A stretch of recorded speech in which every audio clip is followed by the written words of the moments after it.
Espero que hayáis tomado fuerza con el cafetito, y ahora vamos a continuar con la jornada.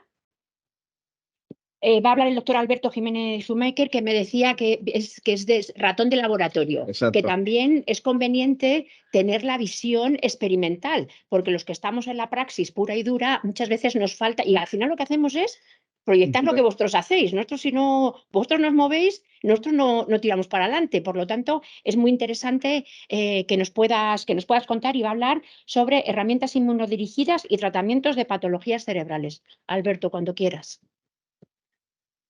Bueno, pues muchísimas gracias por la invitación para poder estar hoy aquí en este foro. Estoy aprendiendo mucho y cambiando muchos conceptos que tenía en la mente, ¿no? Yo no soy médico, empecé veterinaria, perdón, habitualmente hacemos y soy licenciado en bioquímica, ¿no? Hice el segundo ciclo. Toda la vida me he dedicado a trabajar en oncología, en investigación básica en oncología molecular, generando modelos transgénicos para estudiar oncogenes en cáncer, estudiando el microentorno tumoral, pero por circunstancias de la vida he acabado trabajando en imagen inmunodirigida, que es lo que os vengo a contar. Y muchos de los proyectos estos salen de conversaciones en un bar, tomándonos una cerveza el doctor Calatayud y yo. Y la pregunta fue la siguiente. A ver si, ¿cómo pasó la...? Aquí. Bueno, mis pecados. La pregunta fue, aunque esta resonancia parece un glioblastoma, tiene formas un poco de glioblastoma, el halo alrededor, tiene diferentes colores, ¿cómo sabes que es un glioblastoma? Yo, para mí, claro, como soy investigador rata de laboratorio puro y dura, pues yo leo lo que ponen los artículos científicos y yo pienso que es un glioblastoma. Porque dice, ¿y si esta persona tiene un tumor primario no sé dónde, podría ser una metástasis? A lo mejor es muy grande o solo es única, pero claro, no lo sabemos. Y la pregunta surgió, ¿y si pudiera, qué habría que hacer? O sea, lo que he descubierto participando en todas estas jornadas y relacionándome con tantos médicos, que tengo que repensar todos los proyectos siempre. Y que aunque parezca un glioblastoma, que esté medio convencido, no lo podré saber hasta que no haya un anatomopatólogo que me diga, correcto, esto es un... Entonces, y eso ahora he aprendido que tiene implicaciones clínicas.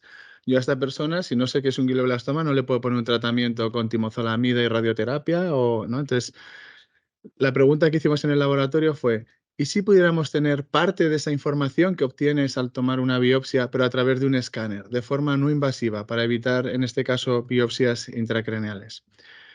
El diagnóstico habitual del glioblastoma se hace por resonancia, ¿no? Pero, y voy a poner una serie de casos del comité de tumores, pues, bueno, pues puede confundirse con abscesos, con accidentes cerebrovasculares, isquémicos y muchas otras cosas, ¿no? Entonces, hay una técnica, la conocéis bien, la tomografía por emisión de positrones, que imagino que la doctora Barrena hablará más en profundidad después, que es muy sensible, la más sensible de todas. Y lo que detecta son positrones. Es cuantitativa, luego nos da un número. Si crece, el tumor crece, y si disminuye, el tumor teóricamente va disminuyendo. Sin embargo, tiene un detalle anatómico bajo, pero se puede acoplar a tomografías computerizadas o a resonancias para poder tener esa imagen, ¿no? Conjunta. La física básica es tener un átomo, un radionucleido que emite un positrón que se aniquila con dos electrones, que lo que acaban haciendo es emitir dos fotones que se pueden detectar porque tenemos un arco con muchos detectores alrededor. Esto se integra informáticamente. Y lo que tenemos es imágenes que nos dan una resolución muy grande. En este caso es un caso de melanoma metastásico. Cada punto que vemos una metástasis y, bueno, conociendo la biología molecular y con determinados tratamientos, al menos durante un tiempo, podíamos tener una remisión, ¿no? Pero si os fijáis, uno de los principales inmunotrazadores, o sea, trazadores que se emplean es la fluoresoxidilglucosa, FDG, un azúcar radioactivo. Como el cerebro consume mucho azúcar, en algunos casos, en muchos casos, pues esta técnica no nos sirve bien, ¿no? Y de hecho ocurre, ¿no? Hay casos en los que, si bien puede haber una correlación entre el grado histológico y el consumo o la captación de FDG en algunos artículos como estos que menciono aquí, Esta, en caso de haberla, suele perderse después de los tratamientos. Podemos ver como hay una recidiva clara en la figura de la izquierda, sin embargo, en la captación por FDG que vemos en el medio no se ve, ¿no? Existen más radiotrazadores en desarrollo. Muchos tienen que ver con análogos del metabolismo o ácidos nucleicos, hipoxia y muchos otros, ¿no? Lo que vosotros entendéis bien, una biopsia al final lo que se pretende es un diagnóstico anatomopatológico. Entonces, de una muestra, bueno, pues se hace una hematoxina eosina para ver un poco la estructura, pero también se puede hacer inmunohistoquímicas en las que podemos tener información de determinados marcadores o moléculas que nos indican si un tumor puede ser más astrocítico, oligodendrocítico, qué porcentaje de proliferación tiene, como cuando vemos un marcador KI67, ¿no? Nosotros dijimos, bueno, ¿y si pudiéramos cambiar estos anticuerpos y en lugar de unirles un anticuerpo secundario, peroxidasa, etcétera, para hacerlas inmunos, uniéramos radiactividad, isótopos? Y lo que pretendemos, este es un modelo de ratón, lo que estamos viendo en azul y verde es un tumor que le hemos implantado que tiene un biomarcador que se llama MT1 o MMP14, que es una proteína de membrana. El concepto aquí sería que toda esta masa es el tumor, pero si yo tomara la biopsia de la zona azul, pues a lo mejor diría que tiene poco nivel de este biomarcador, pero si tomara la biopsia diríamos que tiene un nivel muy alto. Los tumores son muy heterogéneos y ahora que podemos secuenciar a un nivel que no se había hecho con tanta precisión antes y de una manera tan económica, vemos que realmente hay como poblaciones de clones dentro de los tumores, ¿no? Entonces serían necesarias muchas biopsias. Con este concepto lo que pretendemos es conjugar las capacidades que tiene un isótopo de PET, el que es cuantificable, que es muy fácilmente detectable, es muy sensible, con la especificidad y sensibilidad de los anticuerpos. Y de esta manera no solo vemos un trocito de una biopsia, sino que veríamos todo el tumor, lo podríamos ver en su contexto y además podríamos verlo de forma dinámica, monitorizarlo, ver si un tratamiento puede estar funcionando o no. Y nos permite cuantificar biomarcadores. Tiene tres componentes principales. La diana. Idealmente nos gustaría encontrar una molécula que esté solo presente en el tumor, pero no en tejido sano, ¿no? Idealmente, o al menos que haya una diferencia muy grande. Si está en la membrana de la célula, el acceso a los anticuerpos es más sencillo. Y luego, además, pues idealmente que no se exprese en tejidos sanos. Los anticuerpos, pues como os explicaré ahora, hay de diferentes, tienen que ser muy específicos y además hay de diferentes formatos. Pueden ser anticuerpos completos o fragmentos modificados por ingeniería de proteínas. Y luego tenemos diferentes tipos de isótopos que además se producen en diferentes modelos, sistemas de producción. Para la Diana nosotros lo que hicimos fue aprovechar de todos los consorcios de Big Data que hay, de ómicas, de genómica, de proteómica, de transcriptómica de tumores y analizar bioinformáticamente, en este caso analizando patrones de expresión de genes, qué genes estaban más sobrerepresentados en el tumor que no se expresan en tejido sano. E hicimos una lista.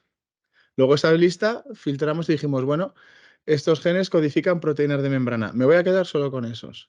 Y luego, como hay bases de datos que tienes miles y miles de pacientes con una serie de datos clínicos, supervivencia, etcétera, miramos los genes más diferencialmente expresados, o sea, los que se expresan en el tumor pero no en tejido sano, y correlacionamos con supervivencia. Nos salieron varios y nosotros lo que cogimos fue un transportador que se llama ABCC3. Es un ATP binding cassette, es una de esas moléculas que cuando te dan un fármaco lo escupe fuera, por entenderlo fácil, ¿no? Entonces lo que podemos ver en la figura de arriba es una curva de supervivencia. Pacientes que no expresan este biomarcador viven más. Tenemos diferentes bases de datos. Algunos llegan a vivir 25 y 30 meses frente a los 14 que suele ser de media cuando no tienes el biomarcador, ¿no? Vemos que no se expresa en tejidos sanos, sí que vemos en glioblastoma. Vemos que aumenta con el grado histológico. Esta gráfica es un poco vieja, tiene otras clasificaciones. Y luego vemos que no, si analizamos genéticamente si gana o pierde cromosomas, lo que vemos es que hay una serie de tumores que lo abregulan, que tienen más de esta proteína o de la expresión de este gen y otros que no. ¿Esto qué quiere decir? que cuando tienes un cáncer y tiene unos amplicones, unas regiones que se copian muchas veces, esta no está sobre representado este gen porque esté pegado a una de ellas, sino que hay un mecanismo de regulación intrínseco. Uno de los tratamientos habituales para el glioblastoma es la radioterapia adyuvante con timozolamida. La timozolamida es un agente quimioterápico que se va extendiendo en el cuerpo y tiene un principio activo que al final lo que hace es modificar el ADN. Lo modifica en una posición O6-metilguanina. Existe una proteína que se llama osil-metilguanintransferasa, MGMT en inglés, que lo que hace es quitar ese daño y esa proteína se suicida. Los pacientes que genéticamente no expresan esa proteína, pues la quimioterapia funciona mejor y pueden sobrevivir más, que es lo que vemos en la línea azul. Si el promotor de ese gen está metilado, es decir, que no se expresa bien, pueden vivir un poco más. Sin embargo, si está sin metilar, lo que ocurre es que cuando entra el fármaco lo saca fuera de la célula. O sea, en este caso repara, ¿no? Es como una goma de borrar. Pues nosotros lo que hicimos fue analizar específicamente los pacientes que no tienen MGMT, en el que está metilado, y vemos que este transportador correlaciona con supervivencia. Nos vamos de 12,9 meses a 25,4 en promedio si no tenemos la expresión de este gen. Entonces sería interesante intentar bloquearlo, ¿no? Y luego lo que vimos y observamos, y es muy interesante en estas bases de datos, que podemos ver la correlación entre la expresión de este gen, ABCC3, y marcadores de células madre. Las células madre son capaces en un tejido de regenerar el tejido. Pues los tumores no tienen solo...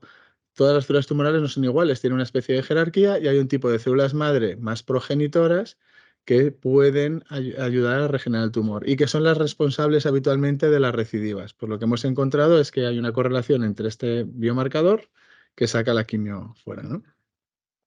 La segunda parte eran los anticuerpos.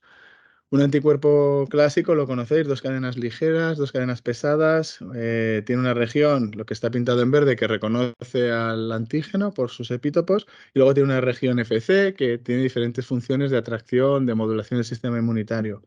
Podemos jugar mediante ingeniería de proteínas e ir haciendo fracciones más pequeñas. Si llegamos a un umbral en el que es menor de 75 kilodaltons, es capaz de eliminarse por el riñón en lugar de eliminarse por el hígado. ¿Y esto qué consecuencias tiene? Pues que si yo pincho un anticuerpo completo en sangre puede permanecer varios días, varias semanas, y eso está muy bien para tratamientos con anticuerpos como trastuzumab en cáncer de mama o las inmunoterapias contra los immune checkpoints, PD1, CTLA4. Pero para imagen, para tomar una foto, pues necesitaríamos varios días para tener ese contraste entre el fondo y el tumor. No tiene sentido tampoco estar irradiando y poniendo diferentes isótopos, ¿no? Para una foto. Sin embargo, si vamos hacia formas más pequeñas, podemos tener esta foto en menos tiempo. Nosotros hemos optado por una versión totalmente diferente y es utilizando anticuerpos de camello. Los camellos, en lugar de tener la típica estructura de anticuerpo, que también tienen, un 70% de sus inmunoglobulinas son anticuerpos de cadena pesada única, ¿vale? Y si cogemos esta pequeña región, que es la que se une al epítopo, esta solo mide 12-15 kilodaltons, se elimina por el riñón muy rápido y además tiene unas características que os contaré ahora que permite pasar la barrera hematoencefálica con mínimas modificaciones. La estructura es un poco diferente. Para que aquí la región hipervariable reconozca el antígeno tiene que tener un montón de aminoácidos hidrofóbicos y así permanecen pegados. Aquí esto es más soluble, es más estable, termostable, etc. Como decía, existen diferentes mecanismos por los que se puede favorecer. No es que todos los nanoanticuerpos pasen la barrera hematoencefálica, pero puedes favorecerlo. Uno de ellos es alterando el punto isoeléctrico y pueden pasar mediante un mecanismo que se llama transcitosis. Otro es porque se unen a determinados receptores que los internalizan. Luego podríamos hacer cadenas de nanoanticuerpos utilizando esto como una llave para entrar al cerebro. También podemos utilizar liposomas, nanopartículas, péptidos de penetratina, etcétera, etcétera, etcétera. Lo que hicimos fue coger una librería, una biblioteca de fagos que tenían nanoanticuerpos. Lo que hicieron fue inmunizar a dromedarios o llamas, en este caso, con extractos de tumor. A la llama no le pasa nada, al dromedario tampoco. Al cabo de varias inmunizaciones se recoge la sangre, se aíslan los linfocitos y se clona, se copia el fragmento que codifica para tener los anticuerpos. O sea, por coger el concepto fácil de biología molecular, se inmuniza al dromedario y somos capaces de coger los genes que harían los anticuerpos y ponerlos en una colección de virus. Y luego somos capaces de seleccionar esos virus para elegir los que nosotros necesitamos. Son virus de bacterias, se llaman fago, y ponen el anticuerpo fuera. Si lo ponemos con los antígenos que queremos, los pescamos. Y eso es lo que hicimos, determinar secuencias de la proteína que podían ser inmunogénicas y utilizar esos péptidos para pescar los anticuerpos. Y luego ya por citometría de flujo, o sea, una técnica que lo que con fluorescencia puedes ver si se expresa o no, como los análisis de sangre que nos hacen habitualmente, ¿no? Si se expresa o no. Una vez teníamos los primeros nanoanticuerpos para saber si funcionan in vivo y cómo se distribuyen, utilizamos una estirpe de ratones que no tiene sistema inmunitario, que lo tiene comprometido. Estos ratones no tienen linfocitos B y podemos crecer células tumorales de TIB, ¿no? Podemos crecer células tumorales de un paciente. Entonces lo que hacemos es pinchar en el flanco células tumorales de una persona que tenga este biomarcador, en este caso ABCC3, y le pinchamos el nanoanticuerpo para ver si se pega el tumor. Como el nanoanticuerpo para purificarlo tiene una cola de polihistidinas, lo que podemos hacer es utilizar un anticuerpo que se pega a las histidinas para verlo por citometría. Entonces, en este caso, si cojo células que no tienen ABCC3, porque los hemos eliminado por ingeniería genética, lo vemos aquí, pero si tiene el anticuerpo si se ha pegado en el anticuerpo, podemos detectarlo. Eso lo hicimos con una línea modificada genéticamente y también con tumores. Pero los tumores no crecen debajo de la piel, cerca del culo de los ratones, crecen dentro de la cabeza. Entonces, bueno, primero vimos que se eliminaban, como esperábamos, de la sangre en una hora, ya prácticamente no había nanoanticuerpo, se eliminaba por orina muy rápido, aquí hay una cuantificación, y además que no se pegaba prácticamente a otros órganos de manera específica. Generamos un modelo de barrera hematoencefálica artificial que consiste en poner una capa de astrocitos en una cámara de Boyden, es un tipo de plástico, y ponemos microglía astrocitos en un lado y endotelio microvascular en la parte de arriba. Las células no expresan ABCC3, ninguna de ellas, por suelto, pero lo que pudimos ver es que si poníamos el nanoanticuerpo, las células endoteliales, los UVMEX, sí que tenían el anticuerpo, daban señal, pero no expresan la proteína. ¿Qué está ocurriendo? Está atravesando por un mecanismo que se llama transcitosis. Y bueno, es que son unas inmunofluorescencias para verlo. Estos son detalles que quería escapar. Como decía, el tumor no crece debajo de la piel cerca del culo de un ratón, sino que crece intracranealmente. Lo que hicimos fue generar diferentes modelos de tumores. Unos con una línea tumoral U251 que rompe muy poquito la barrera, y otros, esto es una medición por Evans Blue, un colorante que te dice si la barrera está entera o no, U87 que sí que rompe mucho, altera la barrera. Entonces lo que podemos ver es que los nanoanticuerpos al menos podían pasar y reconocer de manera similar independientemente del nivel de rotura. En este caso no son barreras intactas. Como decía, el tercer componente del inmunoPET es el isótopo, que tienen diferentes vidas medias, desde minutos a años, ¿no? Diferente energía, que no solo tienen estos fotones, que generan estos fotones que necesitamos para verlos, sino que incluso podrían ser terapéuticos, costes, formas de producirlos y costes. Este es un mismo antígeno con anticuerpos modificados o con un anticuerpo conjugado en este caso con cobre, con yodo 124, perdón, y podemos ver que para tomar esta imagen necesitábamos unos 168 horas, un día más o menos con esta versión en la que se había quitado la región FC, y con un anticuerpo se obtuvo esta imagen unas 4 horas. Como decía, el isótopo se puede producir de diferentes maneras. No sé si sabéis qué es un ciclotrón, pero es el acelerador de partículas en el que se generan los isótopos. Habitualmente lo que se hace es se construye el ciclotrón y luego el edificio en el que está la unidad.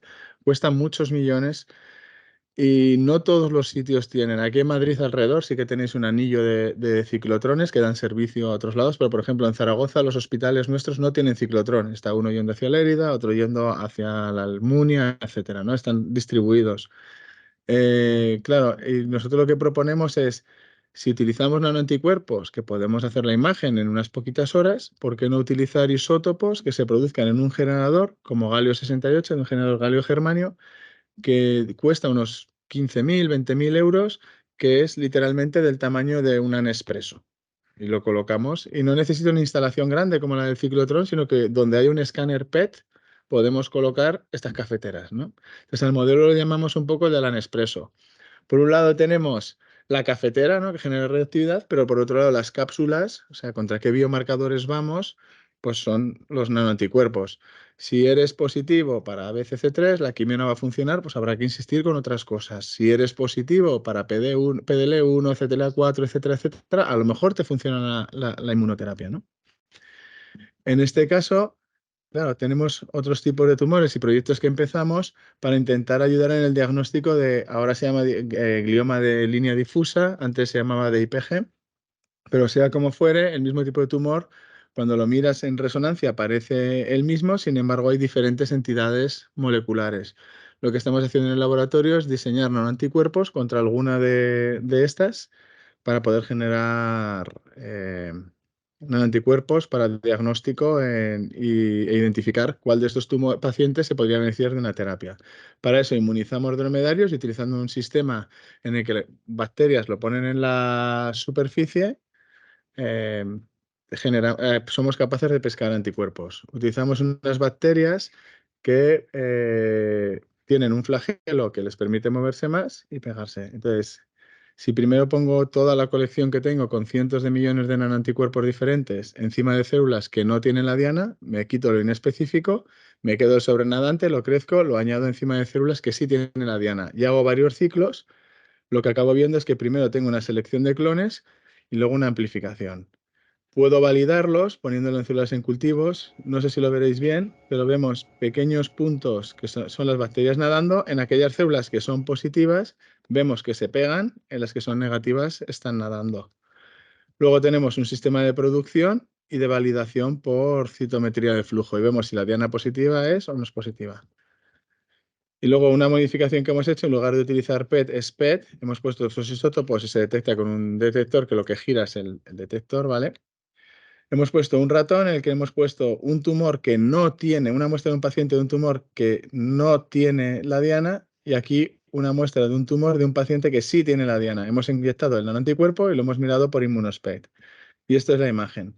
El tumor negativo no es reconocido por la diana, por el anticuerpo, el positivo sí, y se elimina por riñones y vejiga. Esto estamos intentando mejorarlo para que no dé tanta señal, pero la idea de este concepto sería, si yo se lo doy a un paciente y soy capaz de ver el tumor, este paciente existe una terapia para su tratamiento, le daríamos el tratamiento y este otro no le funcionaría porque no ha dado señal.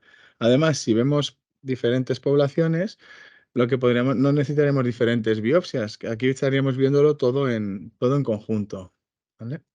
Aquí pongo a los ratones bailar, que es bonito. Y luego lo que quiero decir es, ahora que ya tenemos anticuerpos que se van al tumor y se pegan, vamos a hacer cosas con ellos. Podemos unirles fluorescencia y hacer cirugía guiada por fluorescencia. Podemos cambiar el isótopo y hacer tratamiento. Podemos poner nanopartículas y generar hipertermia con un campo magnético o pegar fármacos, ¿no? Para el tratamiento de glioblastomas se utiliza ahora una tinta fluorescente, se llama 5-ALA, que nos permite ver un poco en función de la vasculatura del tumor si te quedan restos, pero no es muy específico. Aquí con diferentes anticuerpos, lo que se puede ver es si en el leche te has dejado algún resto. ¿Por qué? Porque la idea sería primero hacer el inmunopet, programar la cirugía, pero luego durante la cirugía poder detectar estos fluoróforos en infrarrojo lejano. Y para esto estamos colaborando mucho con los neurocirujanos liderados por el doctor Calatayud para generar diferentes modelos de ratón y poder utilizar estos contrastes para poder visualizar los tumores. Como decía, también funcionalizamos nanopartículas que al exponerlas a un campo magnético generan hipertermia, de manera que lo que queremos es que se acumulen en los tumores para generar hipertermia. Por otro lado, como decía, podemos poner fármacos, podemos utilizar los propios nanoanticuerpos como inhibidores. Algunos de los de ABCC3 podrían bloquear ABCC3, por ejemplo, o los estamos utilizando como base de terapias basadas en receptores quiméricos antigénicos o células CAR, CAR-T, CAR-NK, etc. Y aquí entraba la duda de ¿y neuroplasticidad e inmunopet?